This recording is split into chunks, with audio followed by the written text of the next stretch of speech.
ISI inspired இந்த தாக்குதல் நடத்தப்பட்டிருக்கிறது. நிச்சயமாக இது கண்டிக்கின்றோம் என்று சொல்வதை விட நம்முடைய அரசு கொடுக்கக்கூடிய பதிலடியும் கூட இதுல முக்கியமா இருக்க போகும். அதனால இந்த நேரத்தில் எல்லா மக்களும் கூட அமைதியா இருக்கணும்.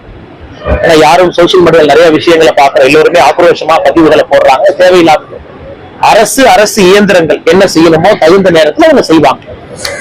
நேற்றிலிருந்தே நாம் பார்க்கின்றோம், அந்த ஜம்மு அண்ட் காஷ்மீரினுடைய ஆளுநர் அவங்க சொல்லி இருக்கிறாங்க, ஆன்டி டெரர் ஆபரேஷன் எல்லாமே ஆரம்பிச்சிருக்கிறோம். அதனால அரசு நிச்சயமாக இதற்கு என்ன பதிலடி கொடுக்கணுமோ, எப்படி கொடுக்கணுமோ, எந்த நேரத்தில் கொடுக்கணுமோ கொடுப்பாங்க.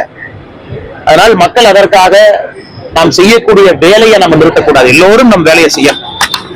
காஷ்மீர் போறவங்க போகணும். நாளைக்கு நான் காஷ்மீர் போறதா புக் பண்ணிருக்கிறேன், வர்ற ஜூலை மாசம் அமர்நாத் யாத்திரை நடக்குது, நான் போகணும் நினைக்கிறவங்க கண்டிப்பா போகணும். இந்த கோழைத்தனமான இந்த தாக்குதலுக்கெல்லாம் பயந்து நாம் நம்முடைய வேலையை நிறுத்தினாதான் அந்த தீவிரவாதிகளுக்கு நாம் கொடுக்கக்கூடிய பயமா இருக்கும். அதை பண்ணக்கூடாது. எல்லோரும் நம் வேலையை செய்வோம். காஷ்மீருக்கு யார் போகணும்னு நினைக்கிறோமோ போவோம். நிச்சயமாக அரசு இதற்கு என்ன தவறுக்கு பதிலடி கொடுக்கணுமோ அரசு நிச்சயமா